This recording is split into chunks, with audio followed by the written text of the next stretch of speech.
Hello, everyone. Hope you guys are happy and healthy and working hard for your upcoming prelims. Today, I am bringing for you another video on modern Indian history by Bipin Chandra, class 12th, old NCERT. So, in the last video, we have covered about Mysore was the important kingdom in South India. So, we have discussed in detail about the Anglo-Mysore wars also. Today, I am continuing from where I left earlier. So, starting with Kerala. So, during the beginning of the 18th century, Kerala, it was divided into number of states which were ruled by the feudal chiefs and rajas. So, at that time, there were number of important states into which Kerala was divided. Important ones being the Travancore, Cochin, Calicut, and there were number of other small states. Now, after 1729, Travancore, it became important after 1729 as it came under the rule of King Martand So King Martand is also known as the maker of modern Travancore, and he was responsible for the rise of Travancore. So King Martand he had strong determination and he was a courageous ruler, and he adopted certain policies which led to the rise of Travancore. So first of all, he adopted the policy of expansionism. So that means he tried to expand the territories of his kingdom, and therefore he conquered several smaller kingdoms of Malabar. So as you can see in the map, this is Malabar and this is Travancore. So he expanded the territories of his kingdom and he took over a number of kingdoms of Malabar. So now the boundaries of Travancore extended from Kanyakumari to Cochin. Now his expansion, it threatened the economic interest of Dutch East India Company. Now how the expansion of Travancore threatened the economic interest of Dutch East India Company? It was because that the Dutch East India Company during that time procured spices from these smaller states of Malabar. So once Travancore started conquering these smaller states of Malabar, Dutch felt that their economic interests were threatened. So eventually, a battle took place between Dutch East India Company and Travancore, and this battle was named as the Battle of Kolachal. So this battle took place in 1741, and it ended the political power of Dutch East India Company in Kerala. So it was one of the such battle in which an Indian power defeated the European power. Proceeding to the next slide, let me tell you few things about Dutch East India Company. Dutch East India Company was founded in 1602, and it expanded its global footprint between this time and 1700. So it could establish its influence across the entire Southeast Asia. So followed the strategy of colonization like the East India Company. And another point which led to its success was the strong navy. So it had a strong navy. With the help of strong navy, they could repel most of the dominant powers in the Malabar coast, including the Portuguese. So by 1700, their influence over Kerala was at its peak. So this was the brief history of Dutch East India Company. Around 1700, its power was at peak in Kerala. But then when King Martand he became the ruler of Travancore, he could defeat Dutch East India Company in 1741 in the Battle of Kolachal. Important and interesting thing about King Martand was that he organized an strong army on the western lines. So post-war, Dutch prisoners, they helped in organizing Travancore's army on the western lines, and modern weapons were also inducted into the army. Then we have already studied that Hyder Ali, who was the ruler of Mysore, He also wanted to annex Kerala to control its thriving spice trade. So he started his invasion in 1766 and he could annex till Cochin. So Mysore, it became a threat for Travancore. We have studied in the previous slide that the son of Hyder Ali, Tipu Sultan, he also invaded Travancore, which was one of the cause of Third Anglo-Mysore War. So this we have already studied in the previous slide, that one of the cause of Third Anglo-Mysore War was the attack of Tipu Sultan on Travancore. So since Travancore was important for East India Company and it was the source of pepper for East India Company, therefore East India Company, it allied with Travancore and in return attacked Mysore. And in the Third Anglo-Mysore War, as we had already discussed, the British, they were successful and it led to the signing of Treaty of Seringamapatnam. During the 18th century, a very important thing also took place in the field of literature.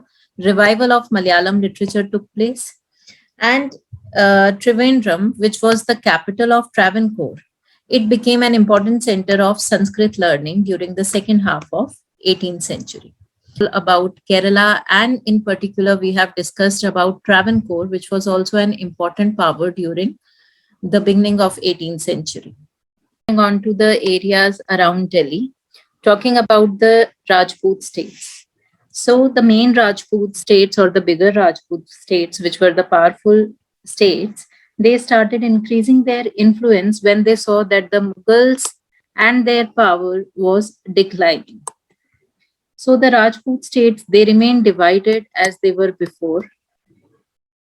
And the strong and the bigger states, they expanded at the cost of weaker one. So as you can see, the Rajput states, they were divided as before, and the expansion of bigger states took place at the cost of weaker ones. Capable Rajput ruler of the 18th century was Raja Savai Jai Singh of Amber. So he ruled from 1699 to 1743. He was the man of science. He founded Jaipur on the scientific lines. And then he was a great astronomer. So he built the Delhi Observatory, which was followed by the observatory at Jaipur, which was a bigger one. And then he built on some smaller observatories, like the ones at Mathura, Ujjain, and Varanasi. At the age of 14, he participated in Aurangzeb's war campaign against the Marathas. And for 25 years, he served as the governor of various provinces like that of Agra and Malwa. He completed the planetary tables, Jiz Muhammad Shahi. Now, Jiz means the tables of data which are considered very important for the knowledge about heaven. So, these were, I repeat, these were the tables of data which were considered very useful about the knowledge of heaven. And Jiz Muhammad Shahi was the name given as a tribute that Jai Singh paid to the Mughal emperor of that time. So, if you consider his social works, he tried to curb the lavish expenditure on daughters' wedding, which often led to female infanticide. So this was all about Raja Savai Jai Singh of Amber. Now coming on, now Jats of Agra, Delhi region, who lived on both sides of river Yamuna, they came into conflict with the Mughal Empire. So Jats, they had strong sense of brotherhood and justice. And these were mostly the peasants who revolted under the leadership of local zamindar, whose name was Gokla, in 1669, and Raja Ram in 1685. So there were two main uprisings, and these revolts were crushed, but the area, it remained disturbed. So they continued plundering along the Delhi-Agra route. So Jats, they consolidated power during late 17th and 18th century. As I told you, they were prosperous agriculturalists. They dominated the region around Delhi, Mathura, Agra. Ballabgarh and Panipat emerged as important trading towns of Jats. Now they revolted against the Mughal officials under the Jat Zamindars. I have mentioned the two uprisings, the two revolts that took place under Gokhla in 1669 and under Raja Ram in 1685. Now the kingdom of Bharatpur, it was set up by Churaman and Badan Singh when the Mughal empire became weak. So this kingdom of Bharatpur became strong state under Raja Surajmal.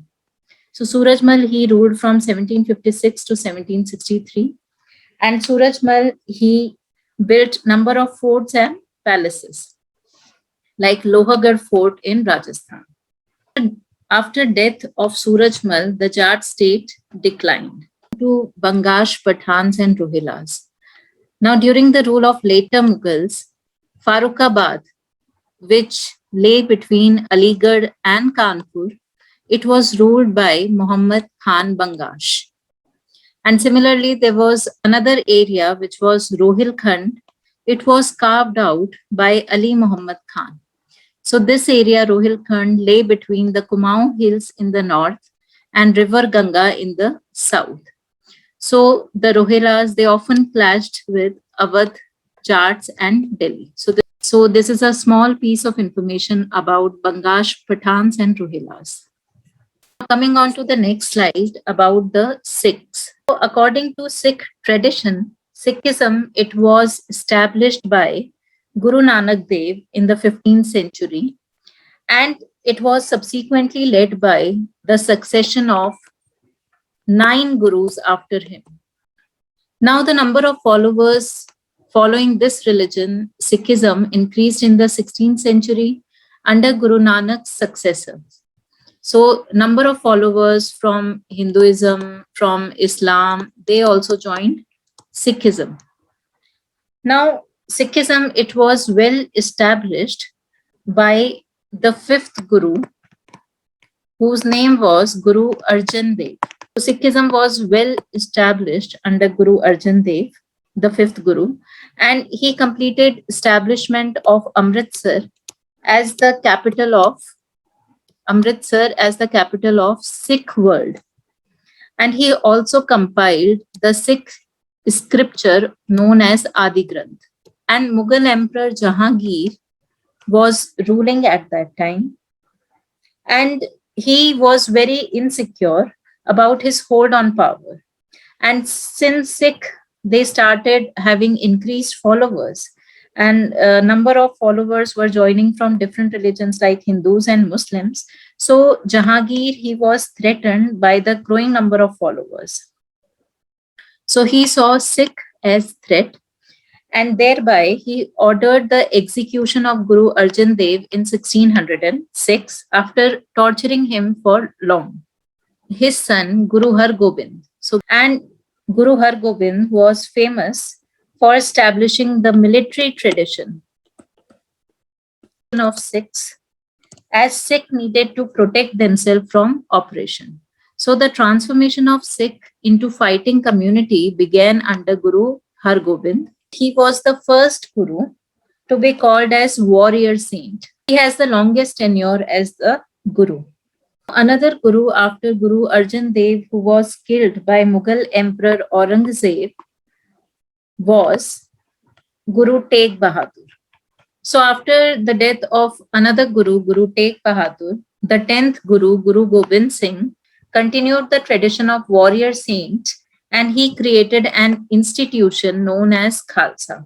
So therefore the Sikh movement, it became a political force in the 17th century, and it led to the formation of an institution by Guru Gobind Singh named Khalsa. Khalsa that he created, he also gave 5 Ks of Khalsa, which were Kada, Kirpan, Kanga, Kesh, and Kachira.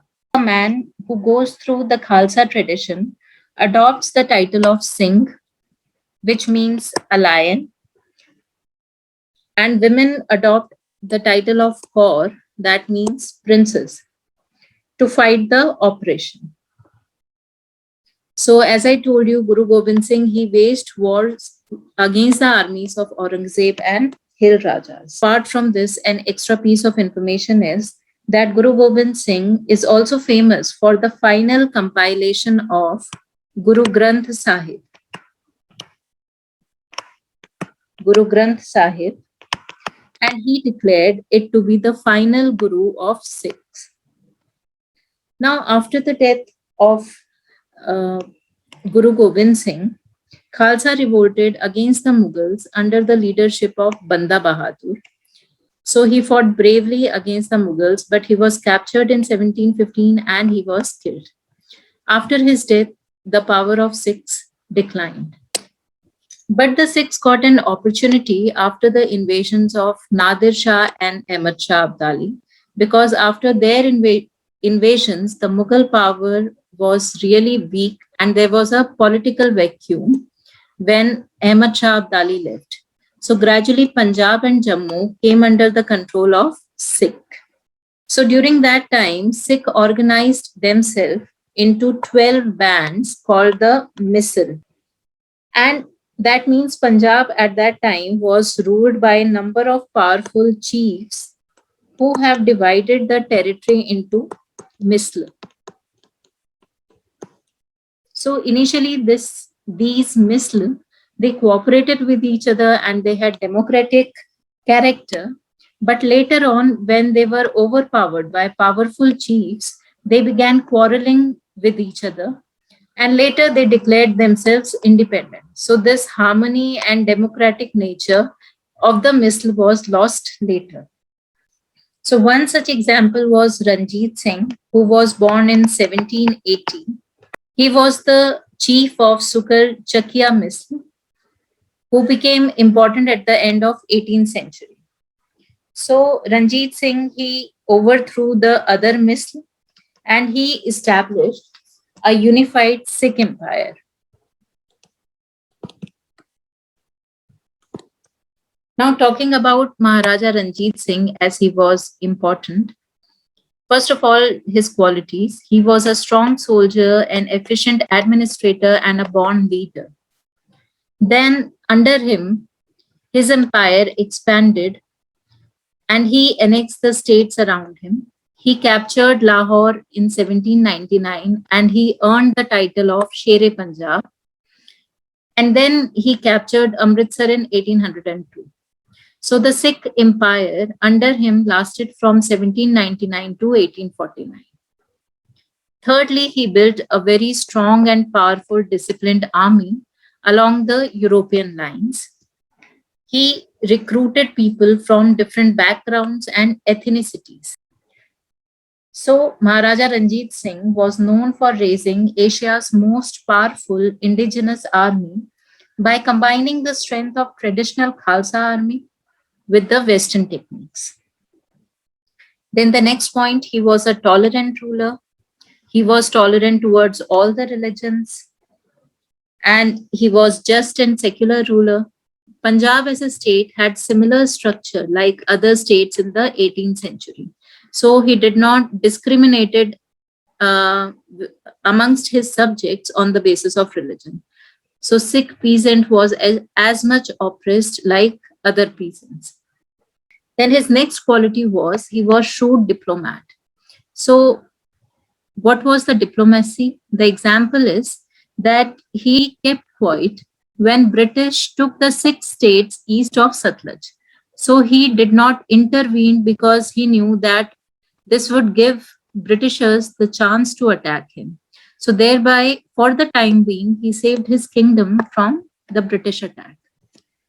Then legacy. He turned Harmandir Sahib at Amritsar into the Golden Temple by covering it with gold. Further, annexation of Punjab. Now, the Britishers, they could not annex Punjab till Maharaja Ranjit Singh was alive. Only after his death could they encroach upon Punjab after the Second Anglo-Sikh War. Then the last point, his death. He died in 1839 when he was 58 years old. His samadhi is in Lahore, Pakistan, and he was succeeded by his son Khadak Singh. So this was all about today's lecture. We have covered the Kerala kingdom, then we have covered the areas around Delhi, we have covered Jats, Rohilas, Bangash Pathans, and then Sikh. And I have given you few details of Sikhism also, which is important. So this was all about today's lecture.